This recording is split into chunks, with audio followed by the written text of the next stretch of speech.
é a União Regional Espírita, que congrega as casas da ilha de Florianópolis. São dos centros espíritas que são associados à Federação Espírita Catarinense, são federados, né? E o Estado é subdividido em 16 URIs, a nossa é a primeira. E então estou eu aqui falando, representando eles nessa doutrinária de hoje, que todos os centros espíritas federados disponibilizam um dia do mês para que vá lá um representante da URI e faça uma explanação. E o tema escolhido para o dia de hoje é o tema da intuição das penas e gozos futuros. Eu sou trabalhador do Centro Espírita Adolfo Bezerra de Menezes, que fica na Agronômica. Não sei se vocês conhecem. É um centro que fica numa rua secundária, pequenininho, mas também é aconchegante.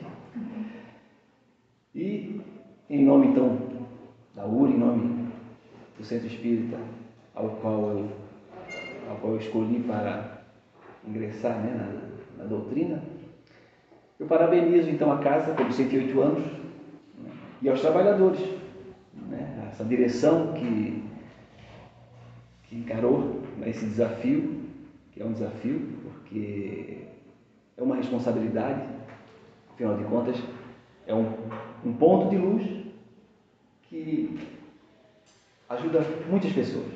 E a gente, quem está na direção, não pode deixar essa luz fraquejar, não pode deixar apagar, né? Tem que mantê-la. Então, o desafio é grande. Humberto de Campos, Herculano Pires, não lembro o nome do livro, mas ele fala o seguinte: se todos soubessem o que é o Centro Espírita, este seria o maior evento da Terra. Então, a gente às vezes fala muito de eventos que trazem os prazeres materiais, né? As festas, mas esquece desse que nos traz os prazeres do Espírito, que é muito mais importante. Afinal de contas, nós estamos aqui só de passagem. A vida verdadeira é a nossa vida espiritual. E vamos falar um pouquinho dela, né? Dessas consequências dessa nossa vida de agora. Então, parabéns novamente aos trabalhadores, né, e a todos aqueles que por aqui passaram, porque mantiveram essa casa sempre essa luz sempre acesa, né? E que ela receba mais um zero ali no final, né? 1080 anos, até lá talvez a gente todas as casas já sejam um centro espírita, né? Então, tomara. Mas então vamos falar das penas e gozos futuros. Está no livro 4, do livro dos Espíritos, das Esperanças e Consolações, no capítulo 2 desse livro 4, né, das penas e gozos futuros. Aí, então, tem como título a intuição das penas e gozos futuros. A gente sempre, o homem desde lá dos primórdios, sempre se questiona sobre o que vem depois. A filosofia debruçou algum tempo sobre esse conhecimento, sobre o depois, o que vem depois. E muitos conjecturaram algumas coisas, né? Pensaram em algumas coisas, mas sempre ficava na teoria.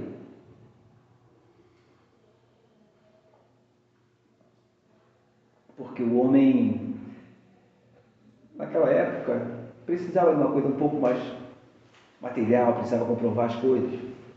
Até a era iluminista, né?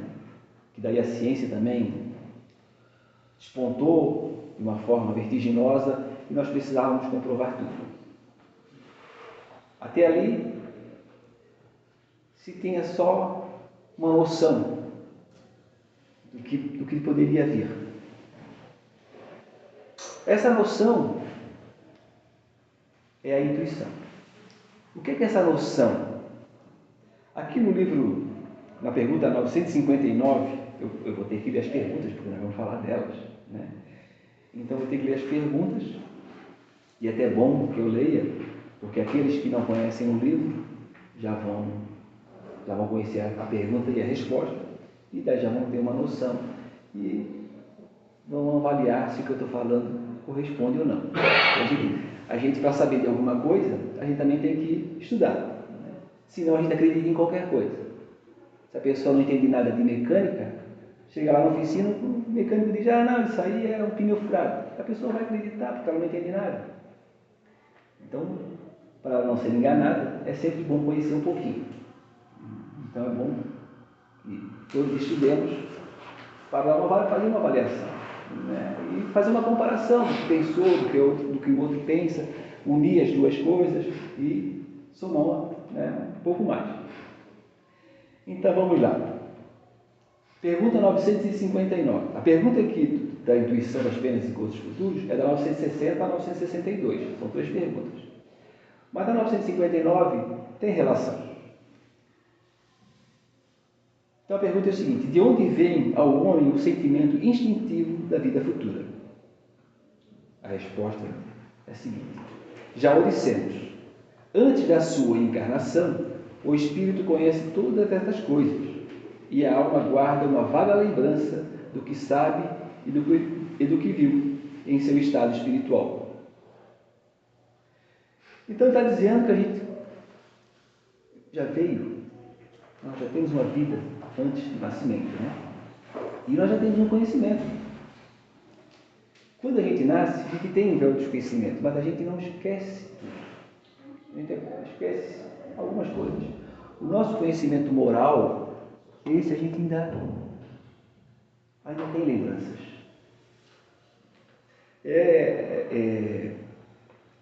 Seria algo parecido como uma criança que sofreu, ela nem se considerava gente ainda, né? Ela sofre um trauma. Vamos supor, ela ficou trancada numa caixinha de brincadeira, o irmão mais velho, que geralmente gosta de sacanear um pouquinho, né? Colocou ela dentro de uma caixa, trancou ali, ela queria sair, não conseguia, ela fica meio traumatizada com aquilo. Aí ela tem medo de lugares fechados. Cresce com esse medo. Não sabe de onde vem, ela não lembra disso. Mas ela tem aquele medo. Então, quando ela chega num ambiente fechado, aquilo vem, ela não sabe de onde vem, mas está lá, aquilo guardado na memória dela. Isso para falar em termos de uma encarnação. Tem muitas pessoas que têm medo de algumas coisas assim.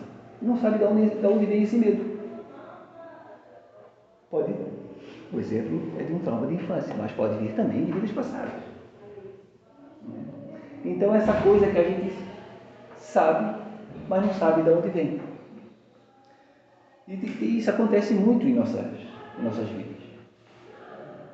Às vezes a gente está numa situação e não, isso não vai dar certo aqui. Dessa forma não vai dar certo. Tem que pegar outro caminho.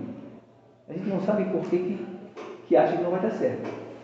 Mas a gente tem a certeza de que não vai dar certo. Então a gente procura um outro caminho. E geralmente a gente acerta quando a gente escuta essa voz. Então essas lembranças que nós temos, é a intuição. No livro O que é o Espiritismo, no capítulo 1, no segundo diálogo, que é com o cético,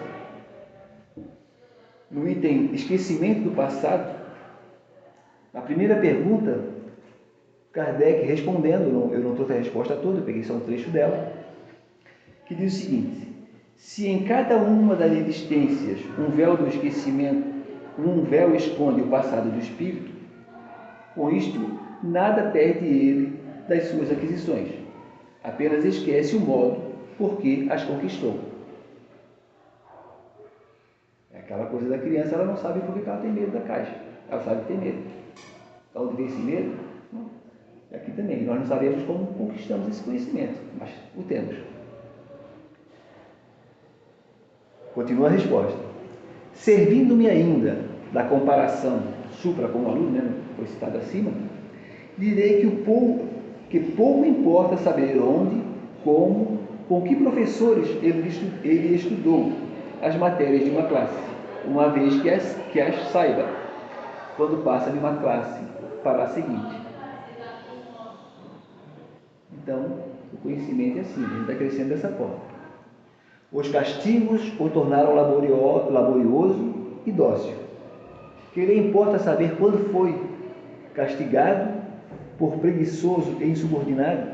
Não, desculpa, deixa eu fazer novamente porque é uma pergunta.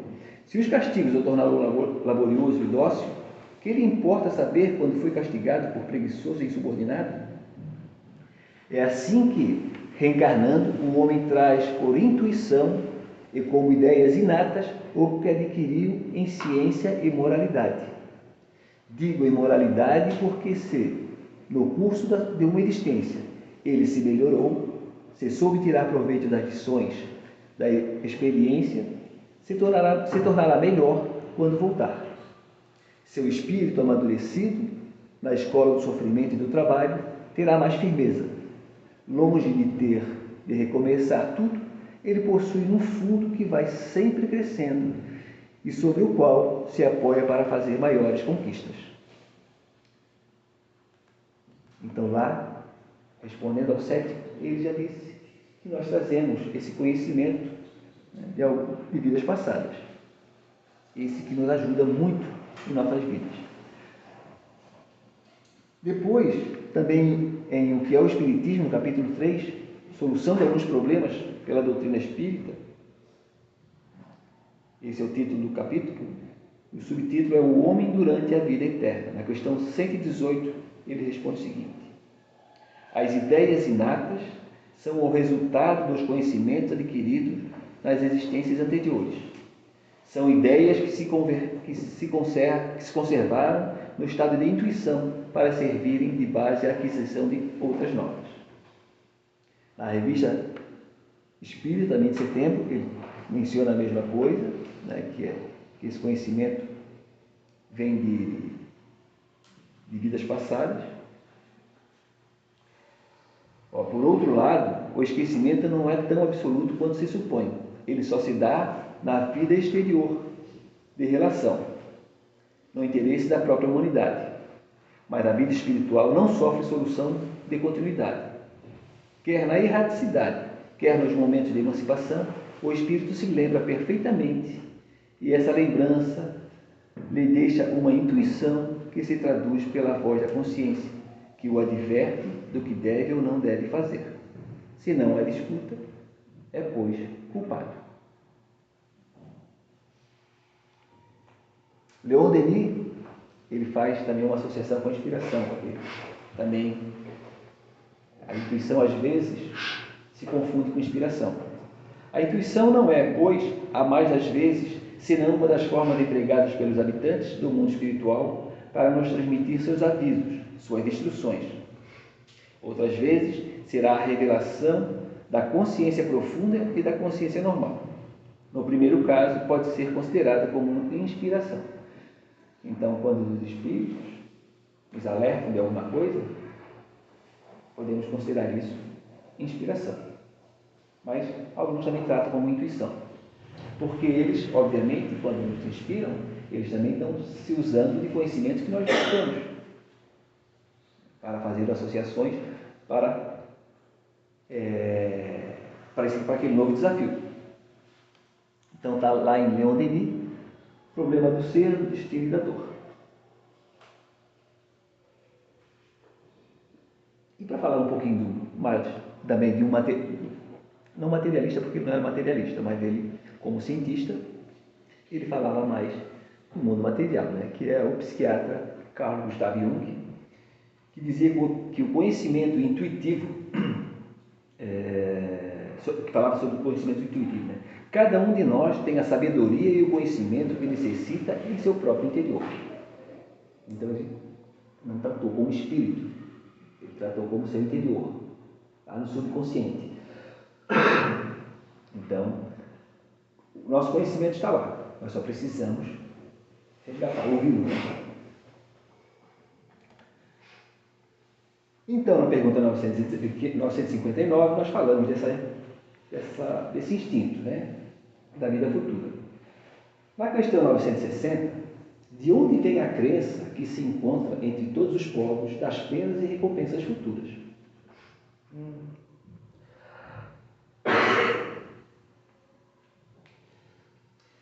A resposta é a seguinte: é sempre a mesma coisa, pressentimento da realidade trazida ao homem pelo espírito encarnado. Porque saber, não é em vão que uma voz interior vos fala. Vosso erro está em não escutá-la bastante. Se nisso pensasseis bem, frequentemente vos tornaríeis melhores. Então, olha só, é o pressentimento da realidade trazida ao homem pelo espírito dele encarnado. Então, o nosso espírito tem esse conhecimento dessa realidade. E quando nós encarnamos, né, nós combinamos no mundo espiritual sobre a nossa encarnação, sobre as provas que nós queremos, os desafios que precisamos passar, né, e outras coisas, né, o tipo de corpo que nós queremos, que seria melhor para nosso aprendizado, e por aí vai. Então, quando se apresenta um desafio,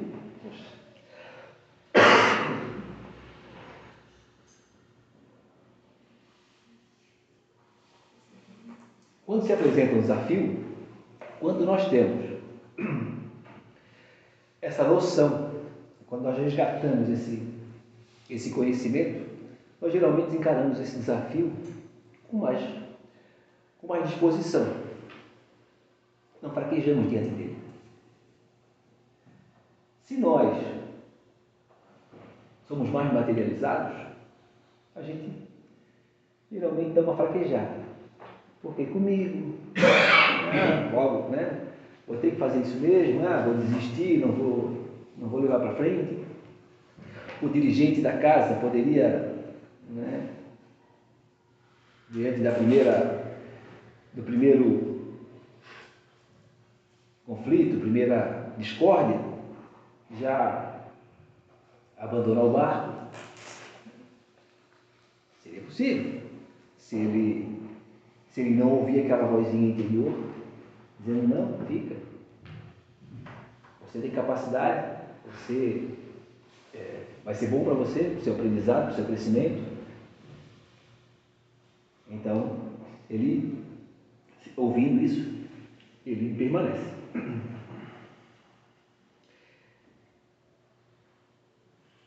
E nós, né, então, não é em vão que uma voz interior nos fala. Quando nós a escutamos, nós agradecemos depois. Quando nós não a escutamos, geralmente nós nos arrependemos. Pelo menos eu já tive essa experiência e foi bem assim mesmo. Eu me arrependi bastante. Tem outras vezes que os espíritos me ajudam, né? Eu não escuto, mas eles ainda dão um jeitinho. Não, vamos amenizar, vamos retardar um pouquinho as consequências. E a gente vai. A pergunta 961 diz o seguinte: no momento da morte, qual é o sentimento que domina a maioria dos homens? A dúvida, ou o medo, ou a esperança? A resposta é a seguinte: a dúvida para os céticos, endurecidos, o medo para os culpados e a esperança para os homens do bem.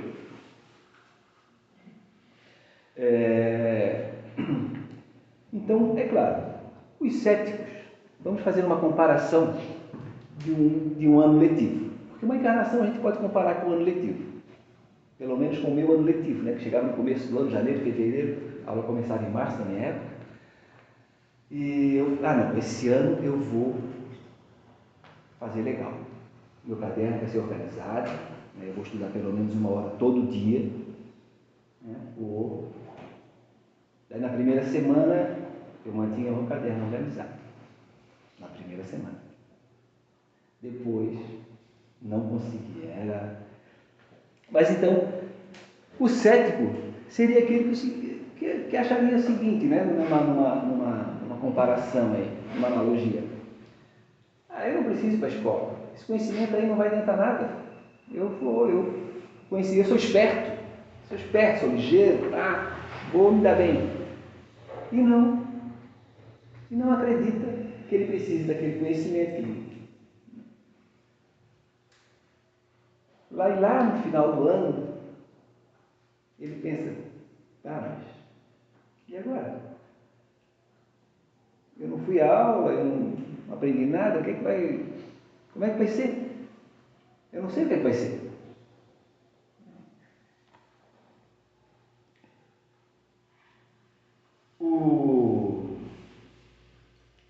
Os culpados, aí ele fala, né, com medo para os culpados. Os culpados são aqueles que têm conhecimento. Eu, naquela encarnação, tinha conhecimento que precisava estudar, tinha conhecimento que precisava manter o caderno organizado, mas não fazia nada. Não estudava para a prova direito, e já chegava no final do ano, eu tinha medo. Se eu iria passar ou não iria passar. Ficava realmente com medo, porque se eu não passasse, com certeza a orelha ia ficar vermelha. A minha mãe ia dar um corretivo legal. Então eu ficava com medo. Mas por quê? Eu não fiz o que eu deveria fazer durante o ano. E a esperança para os homens de bem. Os homens de bem seriam aquele aluno que eu queria ser. Eu queria ser um homem de bem. Queria ser um aluno bom. Mas não era. Mas daqueles que eram, que mantinham, né, estudavam para a prova, faziam os trabalhos, os deveres, e chegava no final do ano, eles tinham uma esperança, não, vou passar, porque fiz tudo certinho. Eu trabalhei conforme deveria trabalhar. Então eu vou passar, tenho certeza. Aquela esperança de que alcançaria a meta. Então, assim também somos nós. Se nós queremos passar no final do ano, queremos estar tranquilos, nós temos que... Seria bom, né? Temos não, porque ninguém... Mas seria bom que a gente fizesse o que nos pede Jesus. E depois, na pergunta 962, por que há céticos visto que a alma traz ao homem o sentimento das coisas espirituais? Então ele disse que é um conhecimento instintivo, que nós trazemos esse conhecimento de vidas passadas. Então por que existem céticos? Daí a resposta é a seguinte: a menos do que se julga, muitos se fazem espíritos fortes durante sua vida por orgulho, mas no momento da morte não são tão fanfarrões. Aí tem um comentário de Kardec que diz o seguinte: a consequência da vida futura é a responsabilidade de nossos atos. A razão e a justiça nos dizem que, na repartição da felicidade ao qual todo homem aspira, os bons e os maus não podem ser confundidos. Deus não pode querer que uns gozem, sem pena, de bens aos quais outros não atingem senão com esforço e perseverança. A ideia que Deus nos dá da sua justiça e da sua bondade pela sabedoria de suas leis, não nos permite crer que o justo e o mal estejam no mesmo plano aos seus olhos, nem de duvidar que eles receberão um dia a recompensa, o outro o castigo, do bem ou do mal que tenham feito. É por isso que os sentimentos inatos que temos da justiça nos dão a intuição das penas e recompensas futuras. Então, nós hoje, mesmo com as nossas imperfeições, nós temos isso em nós. Quando uma atitude é boa, é natural que no mínimo agradecemos. Seria a menor das recompensas que a gente poderia dar à pessoa que agiu com bondade. Enquanto que a pessoa que age mal intencionada, ou age por ignorância, porque a gente faz o mal por ignorância e não por outro motivo, né? A gente me agradece. Se puder se afastar, a gente de repente até se afasta. Na nossa também ignorância, né? Porque é um pobre coitado. Se alimenta ao mal, é um pobre coitado, porque as consequências serão desastrosas para ele. Então, se possível, façamos diferente para que não seja desastrosa para a gente também. Mas então ele diz que a menos do que te julga. Porque no final das contas, aquele aluno que achou que não precisava do conhecimento, chega no final do ano, ele vê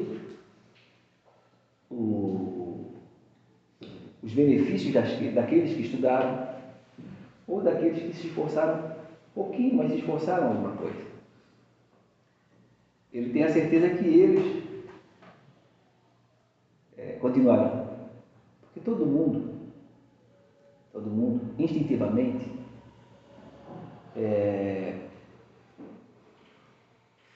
sabe que não faz sentido a vida começar no berço e terminar no túmulo.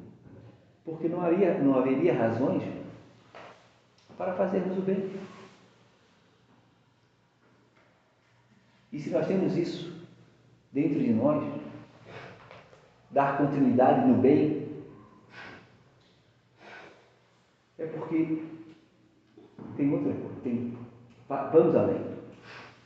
E nós só vamos ter recompensas se nós justamente trabalharmos no bem. Então vem essa preocupação para quem não trabalhou, né, esse bem em si, ou não fez todo o bem que poderia ter feito. Como nós falamos no início, fazer o bem sem a intenção. Eu estava conversando com a Lígia, me colocando na porta. Fazer o bem sem a intenção de recompensa. Porque se a gente faz com segundas intenções, a gente está sendo egoísta. E Jesus nos ensinou de que a maior chaga da humanidade é justamente o orgulho e o egoísmo. Então devemos trabalhar sem a intenção de receber alguma coisa. Quando a gente faz alguma coisa com a intenção de aparecer, por exemplo, mostrar para as outras pessoas que somos bonzinhos, como diz o Evangelho segundo o Espiritismo, nós já recebemos a nossa recompensa. Porque foi para aquilo que nós fizemos, para receber os olhares das pessoas. Não foi para receber o benefício de Deus.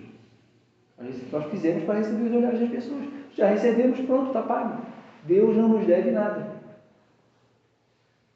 Nós só vamos receber os benefícios do Pai quando nós fizermos pensando nele e pensando no Filho dele como Filho dele, não para recebermos alguma coisa em troca. Porque com todo pai, agora materialmente falando, vai tentar recompensar aquele que ajudou seu filho. Pai e mãe, né? Eu falo pai porque é o mês de agosto, e eu sou homem também, né? Eu sou pai, então acabou, né? Vai no automático. Mas os pais, né, sempre vão tentar recompensar aquele que ajudou seus filhos. Você imagina, seu filho está numa dificuldade, daí alguém vai lá e ajuda. Os pais vão ficar gratos, né? E vão tentar, de alguma forma, recompensá-lo.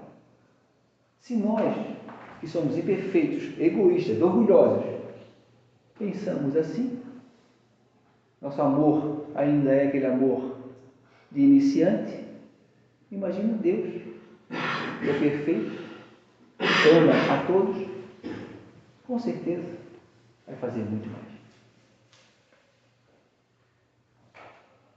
Tempo acabou? Então tá bom. Eu vou trazer aqui uma mensagem, na verdade eu lembro dela, eu não lembro qual é o livro, Mas eu lembro dela, eu acho que eu já falei aqui uma vez, mas vou repetir. Eurípides Barçanufo, às vezes eu me emociono, tá? Se eu emocionar, e vocês não considerem. Pensem só na mensagem. Eurípides Barçanufo, um médium com bastante faculdade no início do século passado, que faleceu com 38 anos de idade, no estado de Minas Gerais. Ele teve algumas faculdades mediúnicas, né? E fez um trabalho muito, muito bonito. Mas numa noite, ele deitou, foi dormir, e ele se viu fora do corpo. E ele, de repente, começou a sentir que ele estava subindo, numa velocidade enorme. E ele estava até meio, meu Deus, será que vou desencarnar? Eu já desencarnei, né? Mas estava naquela coisa, de repente ele parou, daí viu ao longe, assim, num campo muito bonito, uma luz parada. Daí ele se aproximou um pouco e reconheceu que era Jesus. Daí ele percebeu que Jesus estava chorando. Daí ele perguntou: Senhor, por que choras? Silêncio. Senhor, por que choras? Daí Jesus levantou o rosto e ele novamente perguntou: Senhor, choras pelos assassinos da terra, né, as pessoas que fazem mal na terra? Agora não lembro direito quais eram as características, né? Daí Jesus calmamente respondeu: Não, meu filho, não choro por esses irmãos que também precisam de nosso amor e nossa compaixão. Choro por todos aqueles que conhecem o Evangelho de Jesus e não o praticam. Foi um baque para Eurípides. Ele desceu vertiginosamente, se acordou no corpo, chorou, se levantou e daquele dia em diante ele nunca mais parou de trabalhar em benefício do próximo. Então, meus irmãos,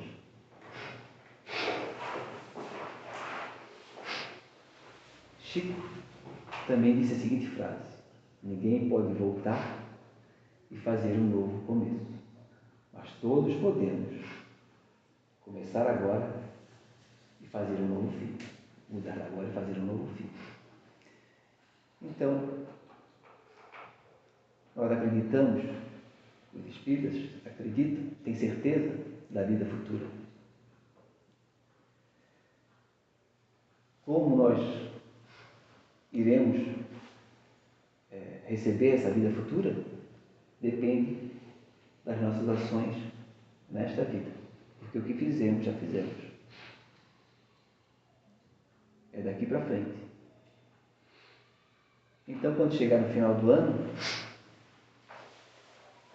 podemos nos sentir culpados, podemos estar esperançosos ou apavorados. Depende de nós. Essa mensagem da noite de hoje, espero ter contribuído com alguma coisa. Uma boa noite a todos, um bom fim de semana. A casa tem uma oração agora, todos nós, né? Então vamos aproveitar essa oração e pedir o auxílio dos nossos irmãos para que mudemos as nossas ações e servamos ao nosso irmão Jesus. Obrigado, a casa, pela oportunidade.